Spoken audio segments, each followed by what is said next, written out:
ఈ మధ్య న్యూస్లో ఒక కొత్త పదం వస్తోంది, కాన్స్టిట్యూషనల్ పంక్చువాలిటీ. ఇది చాలా వార్తలోకి వస్తుంది ఈ మధ్య. దానికి కారణం ఏంటి? రీసెంట్గా తమిళనాడు లెజిస్లేటివ్ అసెంబ్లీ వాళ్ళు ఒక తీర్మానం పాస్ చేశారు.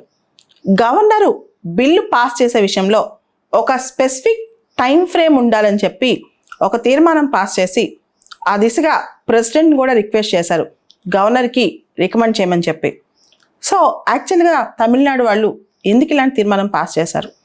తమిళనాడు గవర్నర్ ఆర్ఎన్ రవి గారు 13 bills Tamil Nadu legislative assembly pass చేసిన తర్వాత పెండింగ్లో పెట్టి కూర్చున్నారనమాట. దాంతో తమిళనాడులో స్తబ్దత ఏర్పడిందని చెప్పి తొందరగా బిల్స్ పాస్ చేయాలని చెప్పి టైం ఫ్రేమ్ ఒకటి ఉండాలని చెప్పి తమిళనాడు లెజిస్లేటివ్ అసెంబ్లీ వాళ్ళు ఈ తీర్మానం పెట్టారనమాట. తర్వాత సుప్రీంకోర్ట్ ఆఫ్ ఇండియా 4 రోజుల క్రితం తెలంగాణ గవర్నర్ విషయంలో కూడా కొన్ని వ్యాఖ్యలు చేసింది.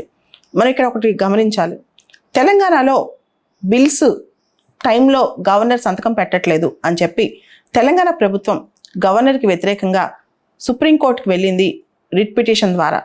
సుప్రీంకోర్టు ఒక మాట మాట్లాడిందనమాట, governor cannot sit on the bills అని. గవర్నర్ నిరవధికంగా బిల్స్ పెండింగ్లో పెట్టకూడదని చెప్పి. సో కాన్స్టిట్యూషనల్ పంక్చువాలిటీ అనే మాట కేవలం గవర్నర్స్కి మాత్రమే కాదు, లేదా ప్రెసిడెంట్కి మాత్రమే కాదు, పెద్ద పెద్ద కాన్స్టిట్యూషనల్ ఫంక్షనాలిటీస్ అన్నిటికీ, కాన్స్టిట్యూషనల్ అథారిటీస్ అందరికీ కూడా వర్తిస్తాయి. ఉదాహరణకి స్పీకర్ కావచ్చు, లేదా పెద్ద పెద్ద పొజిషన్స్లో ఉన్న వాళ్ళు కావచ్చు, వీళ్ళందరూ కూడా కాన్స్టిట్యూషనల్ పంక్చువాలిటీ అంటే వాళ్ళకి రీజనబుల్ టైం అనేది అందరికీ వర్తిస్తుంది. నిరవధికంగా ఎటువంటి టైం బౌండ్నెస్ లేకుండా నిరంకుశ అధికారం కాదు అని చెప్పి ఇక్కడ మనం అర్థం చేసుకోవాలన్నమాట. దీంతో పాటు అసలు తమిళనాడు లెజిస్లేటివ్ అసెంబ్లీలో ఈ తీర్మానం పెట్టింది తమిళనాడు సీఎం ఎంకే స్టాలిన్ గారు. ఆయన ఒక మాట అన్నారు, గవర్నర్ ఇలా నిరవధికంగా బిల్స్ పెండింగ్లో పెట్టడం వల్ల లెజిస్లేచర్స్ అంటే చట్టసభల యొక్క సార్వభౌమాధికారం దెబ్బతింటుందని, పార్లమెంటరీ డెమోక్రసీకి ఇది విరుద్ధం అని కూడా చెప్పారనమాట. తమిళనాడు సీఎం ఎక్కడైతే అపోజిషన్ రూల్ స్టేట్ గవర్నమెంట్స్ ఉన్నాయో ఆ సీఎంస్ అందరికీ కూడా ఉత్తరాలు రాశారు, మీరు కూడా ఇట్లాంటి తీర్మానాలు పెట్టండి, గవర్నర్ ఈ విధంగా చేయకుండా మీరు కూడా మీ రాష్ట్రాల్లో పటిష్టపరచుకోండి అని. తమిళనాడు సీఎంకి Delhi CM, Kerala CM, West Bengal CM పూర్తి స్థాయిలో ఈ విషయంలో మద్దతు కూడా ప్రకటించారనమాట. దాంతోపాటు మనం గమనించాం తెలంగాణలో కూడా ఇదే విషయం జరుగుతూనే ఉంది.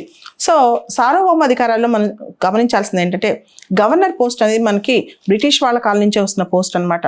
అప్పట్లో అంటే మనం ఆ పోస్ట్ని మన రాజ్యాంగం వచ్చిన తర్వాత కూడా అడాప్ట్ చేసుకుంటూ ఒకటి అనుకునేవాళ్ళం, గవర్నర్ పోస్ట్ అనేది పొలిటికల్ పార్టిజాన్షిప్ ఉండని పోస్ట్ అని, అంటే రాజకీయ పరంగా పక్షపాతం ఉండని పోస్టు.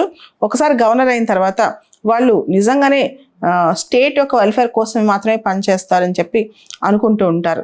అయితే కొన్ని సందర్భాల్లో గవర్నర్ పక్షపాతం చూపిస్తున్నారా అనే డౌటు రాష్ట్ర ప్రభుత్వం అధికారంలో ఉన్న నేతలు వ్యక్తపరుస్తున్నారు కూడా.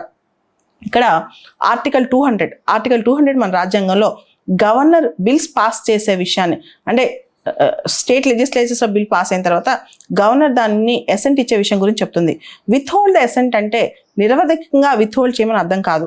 అదేవిధంగా మన రాజ్యాంగంలో ఆర్టికల్ 163లో గవర్నర్కి డిస్క్రిషన్ అనే మాట ఉందన్నమాట. యాక్చువల్గా మన బిఆర్ అంబేద్కర్ గారు ఈ డిస్క్రిషన్ అనే మాట రాజ్యాంగంలో పెట్టొద్దని చెప్పడం కూడా జరిగిందంట. సో ఈ డిస్క్రిషన్ అనే మాట చాలా wide spear of యాక్షన్కి తావిస్తుంది.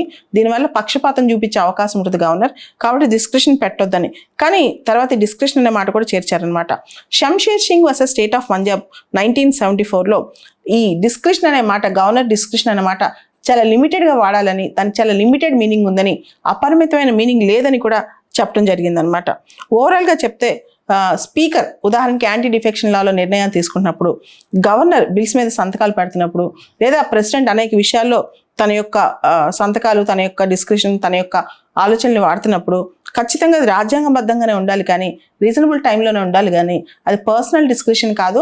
At the same time నిరవధికంగా ఆపేసి కూర్చోకూడదు. దానివల్ల పూర్తి స్థాయిలో రాజ్యాంగం యొక్క ఫలితాలు మనం అందుకోలేకుండా పోతాం. పార్లమెంటరీ డెమోక్రసీ కానీ ప్రజాస్వామ్య విలువలు కానీ తక్కువైపోతాయి. ప్రజాస్వామ్యబద్ధంగా ఎన్నుకొనబడ్డ ప్రభుత్వాలు కనుక పని చేస్తూ వాళ్ళు ప్రజల కోసం ఏమైనా బిల్లులు చేస్తే దానికి సంబంధించి ఏమైనా రీకన్సిడర్ చేయమని కోరచ్చు, కానీ పెట్టుకుని కూర్చోవటం, అదేవిధంగా సిట్టింగ్ ఆన్ ద బిల్స్ అనేది తప్పు అని చెప్పి కూడా సుప్రీంకోర్టు వ్యాఖ్యానించడం జరిగింది.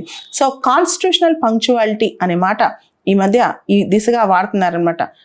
రాజ్యాంగబద్ధమైన ఏదైతే సంస్థలు ఉన్నాయో, లేకపోతే పొజిషన్స్ ఉన్నాయో, పోస్టులు ఉన్నాయో, వ్యక్తులు ఉన్నారో వాళ్ళందరూ కూడా వాళ్ళ యొక్క డిస్క్రిప్షన్ అనేది, వాళ్ళ యొక్క టైం లిమిట్ అనేది రీజనబుల్ టైం, రాజ్యాంగబద్ధంగా దానికి ఒక పంక్చువాలిటీని, అంటే ఒక డిసిప్లిన్గా, ఒక పద్ధతిగా, ఒక టైం ఫ్రేమ్లో దాన్ని వాడాలి. కానీ ఇష్టం వచ్చినట్టు రాజకీయ పక్షంగా అది వాడకూడదు. రాజకీయ పంతాలు నెరవేర్చుకోవడం కోసం రాజ్యాంగ పోస్టులు వాడుకోకూడదు. ప్రజా సంక్షేమమే ఇక్కడ ముఖ్యం అని చెప్పి